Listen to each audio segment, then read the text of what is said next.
Well, hi, I want to thank everyone today for being a part of the NACWA Rising Stars group and for being a part of this Influencer Insight Chat. We're very excited today because we have a great speaker, which is one of NACWA's very own, Shannon Myers, who's the Director of Membership and Engagement. So we're excited to have her with us today.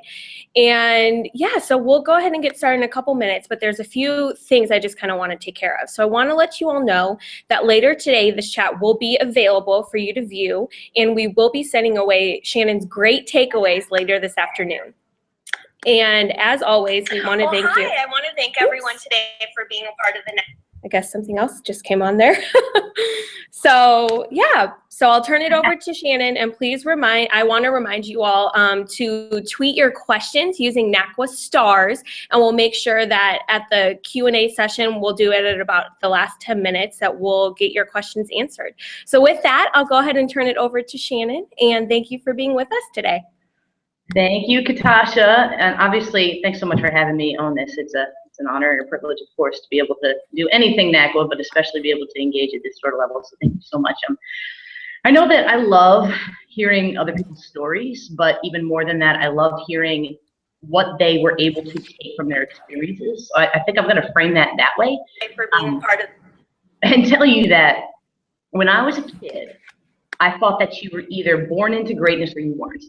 And I also thought that every single person, and I actually still believe this to a certain respect, every single person was perfectly wired for something in this lifetime. But the difference between then and now is that I also thought that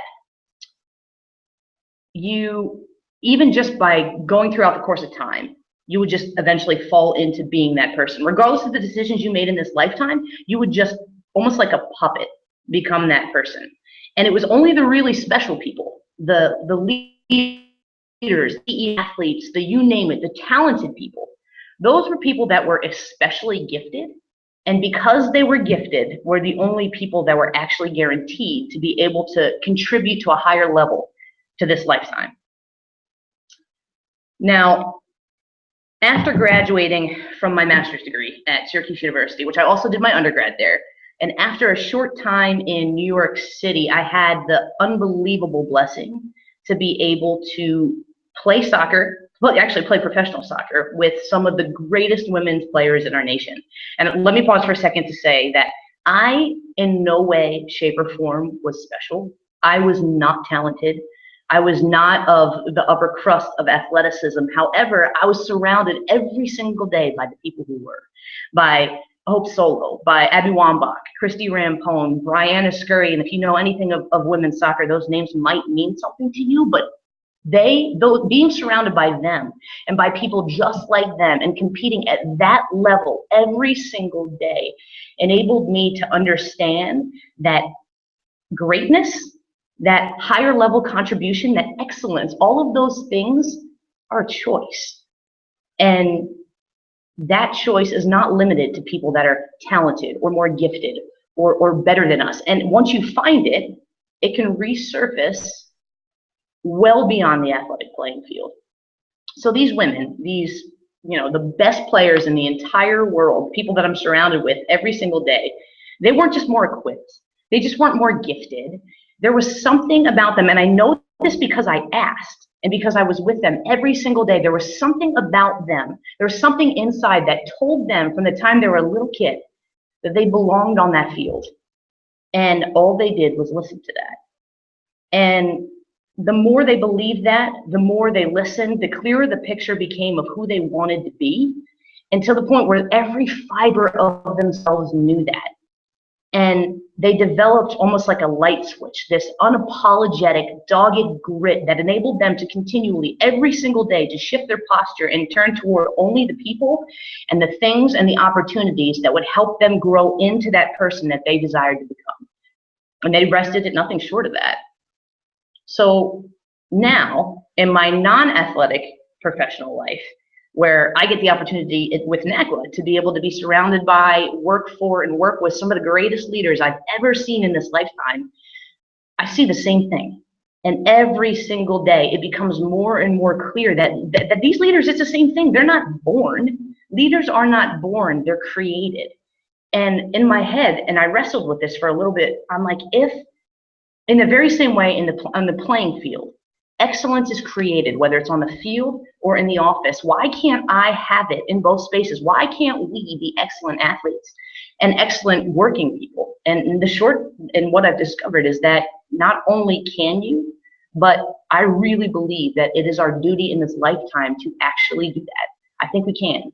So over the next 25 minutes or however much time we have here, we're going to be talking about all of this from an angle of being an ex-athlete, but no, if you're not, whether you were the most high-level athlete or you have the coordination of a drunk, blind person running through a Ninja Warrior course, like, this is still for you because the message is the same. And the message is about thriving. It's about moving on and then transferring the success wherever you are as an athlete, as a student, as a writer, as a fundraiser, compliance person. You name the skill. It's taking that success and moving it into the next space. And the bottom line is, whether or not, and for many of us it was, the first place that you found an untapped potential as an athlete, you found that you were capable of something higher level. Just because that was the first space you found it, I assure you that if you are intentional with it, it will not be the last.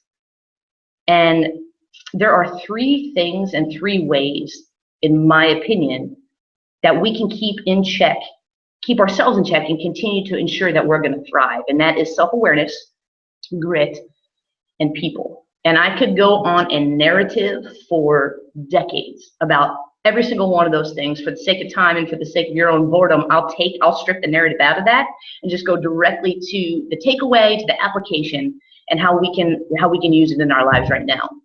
And the first of those things it's self-awareness. It's keep your self-awareness in check. When I took a job in New York City, I did it for many, many reasons, and many of those reasons were the wrong reasons. And mostly were rooted in, it was self-created too, this need that I felt I had to try to become somebody, whatever that meant. And whoever that meant, whoever that was supposed to be directed at, I felt as though I needed to prove that I could be more than a jock. And if we can learn one thing from my many mistakes that I continue to make, is that you should never, ever make decisions based on what someone else is going to think. But every single one of us at one point or another gets stuck in that space where we make a choice or we do something because we think it's cool or somebody else is going to think it's cool, or to satisfy the expectation of a family member, of a friend, of a parent, of a teacher, of a you name it. Or because, you name the reason, it's for the wrong reasons, and that is not self-awareness. Being self-aware is identifying what is it, or what are those things that get you at a soul level. What is it that when you see somebody else doing it, almost bothers you to see them doing it because you know so full well that you should be doing it, or you could be doing it too? Those are the sorts of things that's when we're talking about self-awareness. And you start to listen to that voice. Not only does it become much more clear of who you want to be, but it almost becomes a greater risk to not chase those things than it would to chase it with everything that you have. And I think self-awareness exists in 3 parts. It exists, 1, in knowing with absolute certainty who you are now and who you want to become. Secondly, it's participating then in only the things that are going to narrow the gap between who you are and who you want to become. What's going to get you closer to that picture and to that point? And then the third thing is living those things without, basically living them out loud and living them without apology. Self-awareness, it's a critical fundamental piece of moving on and just growing into your career and growing into your future. Secondly is grit. It should go without saying that you need to work really, really, really, really hard right now, whatever you're doing, in order to get to the next step, in order to ultimately get to where you want to be. But it took me having a run-in with a crazy person to actually understand that when people talk about clicking into the zone, that there actually is a zone, that there is a higher level of thinking, of performing, of doing, of working. Like, you ever had one of those moments for hours, or name the time, where you just lock in like a funnel to whatever the task is? It could be a paper, a project, a training session, whatever the task is at hand. You, like, a bomb could go off over here and you would have no idea, because you are just that locked in. And the second you click out of that space and you see the product of what comes to pass, it far surpasses the work accomplished in an entire week just in that couple hours or that couple minutes. That's what I'm talking about. And most of us think that that just kind of happens. It's by happenstance. But what I learned was, people who are excellent don't, that zone doesn't happen to them. They decide when to turn it on. So if you're constantly turning toward the things that get you closer to living out the picture of who you want to be, the more readily we're able to learn how to operate in that zone all the time. Grit, second thing. Third thing is people. Opportunities flow through people, and we constantly need to be surrounded by the right ones.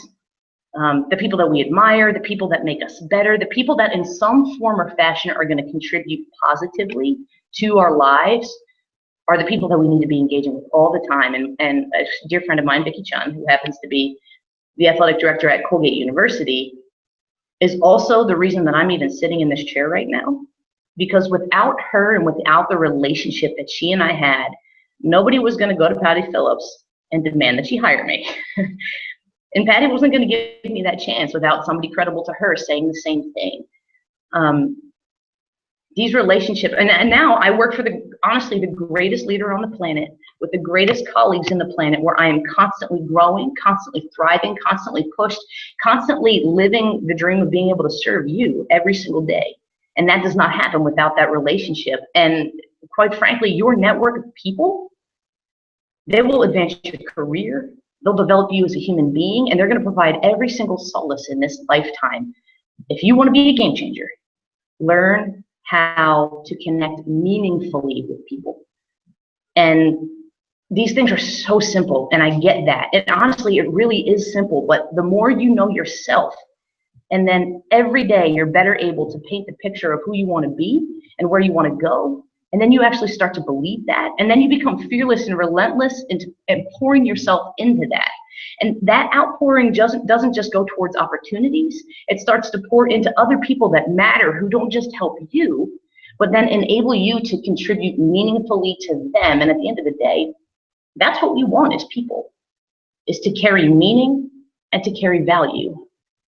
I've seen it at the ground level, I've seen it at the highest level, and everywhere in between. And for me, those three things, self-awareness, grit, and people, are pivotal in pivoting into any next level step for you.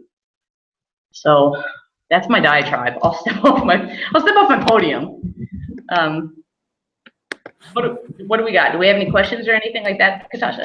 Yeah, so that was great, Shannon. And the way that you kind of weaved in your 3 points, kind of with the self-awareness, the grit, and the people, they all really do kind of tie in together when you're kind of thinking about this career transition, and whether you're going from an athlete to a professional or just a student to a professional. There's always that time and where you can kind of relate those transitions to those 3 things that you kind of touched on. So one of the questions that I wanted to touch on was, how do you know who to connect with to kind of help elevate you to that next space, and where you can help with your grit and your self-awareness? You can address that 2 ways, and it almost depends on where you are. If you're somebody who knows exactly what it is that you want, and a lot of people really do, but a lot of people don't. If you know what it is that you want, find the people that are there now. Find the people that are doing the things that you want to be doing. And before there's levels of connecting too. There's modeling, first of all. You find those people that are doing the things you want to do, watch them, and model their behavior. And that is a kind of connection that it's not obviously an engagement with them as far as conversationally, but it's a way that you can start to engage with them and start to pick up on what are the things that I need to be and I need to project to occupy a similar space as them. The other thing is, and those are and that's the other thing too, is even if you don't know exactly what it is you want, start to pay attention to the people that you're attracted to. I don't mean attracted, but I mean the people that there's something about them that you admire. What are those things? Because if you don't think about it, you might recognize that you gravitate towards certain people, but start to ask yourself why. What is it about this person that makes me want to be around them, that makes me want to be like them, that makes me want to learn from them?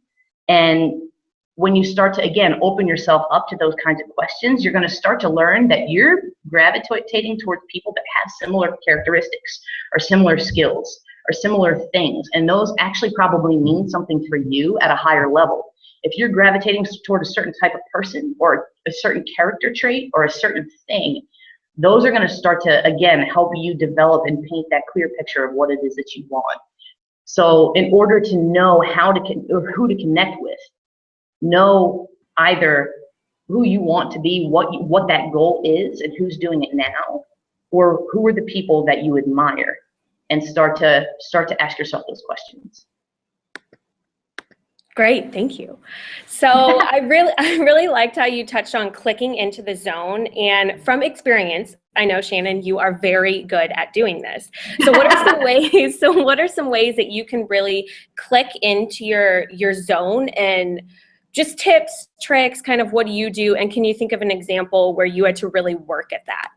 Yeah, I can definitely give you an example. I think the shortest answer, because it's something, and I assume, maybe I shouldn't assume, because you know what they say about assuming, but I assume that most people think that it happens by accident, only because I always did. And I'm going to tell a story first, and then I'm going to answer the question. And here's how I learned that. And when I say crazy, there's different levels of crazy. I don't mean crazy in a bad way. I think there's a level of crazy that people who produce something really awesome have to go to. They go to a crazy place.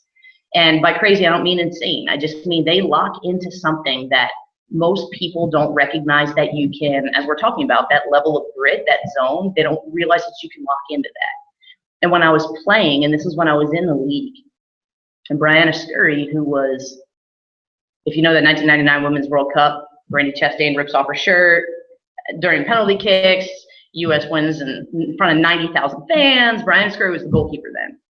And she was my roommate at the time. And so I come in, and she wasn't playing. She was our general manager. But I remember I came in from training. I was like, right. So I had this training session today, and I played out of my mind.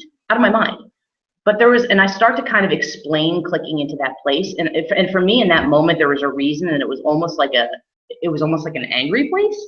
Which, if you know me, anger is not something that I live in, but I start to try to explain to her what I mean by clicking into this. And she is up off her chair and about this far from my face. And she looks at me and she goes, Shannon, you have to go there every day. And I'm kind of like taking this with a grain of salt. Like, Bri was a special person in that the second this girl's feet crossed the white line and she was in player mode, you could be sipping lattes in the Lovers Cafe in the corner with her. But if you're on the field with her, she'll rip the face off. So she was a master at calling that place into be. And if she says something like that, I'm kind of like, so I do what any logical person would do, and I start to pull everybody else. So over the next couple minutes or a couple weeks, I start to ask all my teammates at one time or another, and not a weird way like interview Shannon, like, hey, how do you, not like that, but I would weave into the conversation, and I'm like, when you compete or when you play, when you train, do you always go there? Are you capable to just turn that off and on? And some of the players looked at me like I had 9 heads, like, obviously, why are you even asking me this question? Who doesn't? And then some were a little kinder, and they were like, for the most part, yeah, I do. I'll have a day here and there where I can't quite get there, but yeah, for the most part, that's where I train. And I'm at this point 27 years old, and I'm like, where was I during the class when this was taught? Like, I had no idea this was something that you could choose to find. And here I was like, I'm sitting here thinking this could change my entire athletic career if I had known this when I was a teenager or back, wasn't an idiot, knew this any sooner than in my late 20s when I'm about to hang up the boots anyway. So long story short is that's how I learned that it was possible. And first step obviously is knowing that it's possible, but it's finding again those things that get you at that, the tweaks that make you, it bothers you when you see somebody else doing that. When you are reading a book and you're flipping through the pages and you're like, my gosh, I could have written this. Or those sorts of things are calling your attention towards something. But if you isolate what those things are for you, that's your energy source. You start to operate in those spaces and you'll find that it's almost automatic to go there. But the difference is you pay attention to when you do go there, because now that you know what it feels like, you're able to go back there and spend a little bit more time. So I click into that space today and I'm able to get this far in it. And then I come out and then I go the next night and I push it a little further. And this is where world class is built. It's so philosophical and almost wacky, but I really, really believe that it's so to make it, now that I've given you a huge story, to make it a little bit more action step oriented, it goes back to self-awareness. Who are you? Who do you want to be? What are the things that light you on fire? And spend your time there. That's your energy source that's going to put you in that space. And then it's being aware when you go there. Does that make sense? Does that answer the question? Absolutely. Yep. All right. So I do have to say that you're getting a lot of love on Twitter right now. So I just want to remind everyone that if you do have any questions, feel free to hashtag NACWAStars and we'll try to get that answered here. So Shannon, just kind of going back on how you can be more self-aware. I know you just briefly touched on this, but what are more specific steps that you can do those first few days on a job to either be more self-aware of your setting or the culture or the working relationships that already exist so you can be your best self in that setting the first couple days? Yeah, and it's a great question. I think it's a critical question because I really think that the self-awareness piece is fundamental. That is your rock solid foundation, and you can't really move on from it until it's built.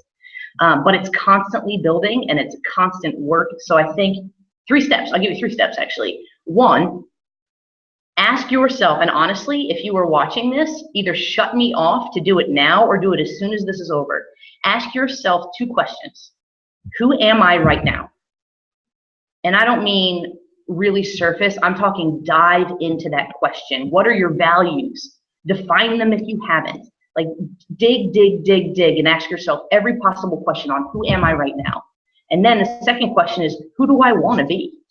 And then the second part is to, once you've defined those 2 things for yourself, participate only in the things that are going to help narrow this gap between them, or that are going to draw you closer to being the person you become. So if you identify as being a super selfish person, and it's one of your goals to be selfless, simply in defining those 2 things in juxtaposition with one another, you're going to open yourself up and start to pay attention to the opportunities the universe is presenting to you to be able to show gratitude and to pour into somebody else. So it's, and those, who you want to become, we have never arrived in this lifetime ever. The minute you think you arrive is the minute you're done. You might as well go dig your own casket. So constantly redefining who you want to be in order to isolate the opportunities that you have to become that person. So again, answer the 2 questions, operate and find the opportunities to narrow the gap between the 2. And the third thing is live those things out loud and without apology. And that means forget what everybody else thinks, because that doesn't matter at the end of the day. You're never going to thrive if you're too busy worrying about what other people think. I love that. That's perfect. And I think it really is a crucial point that you do have to redefine yourself. You to have that mentality that the way that you are is the way that you will always be is not true at all. And we at NACWA are always constantly learning and evolving, reading, watching videos like this. So Shannon, what are some ways that NACWA can definitely help during career transitions at any stage, whether it's from a student athlete or from a student or just going from Division 1 to 2 or NAIA? What are some different transitions that NACWA can definitely help with? It's an awesome question. This is probably the most important one in 1,000 different ways. And I'm going to umbrella this because we can drill per person, wherever you are in your walk, in your career walk or your personal walk. We have an answer. We have a resource. We have a something that can support you, that can build you, and that can ultimately get you to where you want to be. You have to do the work to know who you are and know where you want to go.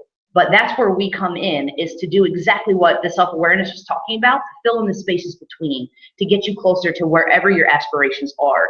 So that's the umbrella. So hypothetically, if we're a younger person looking to transfer over, like, or we're a coach and we're looking to transfer into administration, we have really simple, and know that we're going to have a new website actually in a couple months that's going to cater more directly to you and where you are, and then be able to churn out, here's the resources, here's the benefits that are going to be able, you can activate right now. So you can immediately start working on you. So we can cater that directly to you as a human being instead of speaking in generalities. So know that's coming in the summertime. But for now, automatically, if I am looking to break into administration, or I'm new, I'm looking to build my network, we'll go with 3. We have NACWA circles, which are really loosely defined engagement points for community and for help. So for example, we have several. We'll talk, development was our first one. If you have any interest in development or in fundraising, or you are a fundraiser, you're looking to grow within fundraising, or you're one of those people that says, holy crap, I need to know a little bit about this. Anybody at any time can go on the website, find the link, request to join, and automatically put into the group. 4 times a year, we have conference calls. We create takeaway documents, simple steps to help, whether it's donor relations, or let's talk about how can I actually, build relations with my donors to go beyond one-time giving and keep it consistent. How do I, all kinds of questions. We are not the experts. We bring the experts onto the call to engage with you, but it's also a place where you have a listserv. So if you have a question, email the listserv, talk to those folks. They're groups where you get to create basically the destiny of what that group does. They're for members by members. So that's one space, would be in a circle. We have mentor programs. I would say always at any level, engage with our job link, which allows you to give us your career interests and your resume. And more every single day, we're being called and solicited by search firms, by presidents, by whoever's running searches for higher level positions, mid-level positions, saying, hey, I need a fundraiser, 10 years in the job, 10 years of experience. It's going to be in the Northeast. Who do you have? That way we go into the job link, we see who's interested, and we're able to link people with those jobs. The resources go on and on and on and on. But we definitely look for the summertime to be able to create those. And if you have questions or you want to engage directly, then just email us, call me. We're happy to help plug you in any way we can. Great. Well, thank you. And we're kind of nearing our time right now. So I just wanted to thank Shannon again for being a part of this chat. I have notes upon notes and a lot of great takeaways. So I'm really excited to kind of get going on this. So just as a reminder, just to let you all know that this broadcast will be published later today, along with some takeaways that Shannon provided us with, touching on the self-awareness, the grit, and the people. So we're excited about that. And just so you all know, we want to thank you again for being a part of the NACWA Rising Stars, and just continue to spread the word and spread the message, because we really are here for you. This topic actually came from you all, so we're excited that we're able to talk on this today. And yeah, just make sure to check the NACWA website. As Shannon said, we're always changing and adding new things, and we have a lot of events that are coming up this summer, so we hope to see you at some of them. We have some happy hours, NACDA, we're going to have a reception, and then just our Women's Leadership and Institute. So if you have any questions, don't hesitate to reach out, and we look forward to seeing you all hopefully soon this summer. Have a great rest of your day. Bye. Thanks.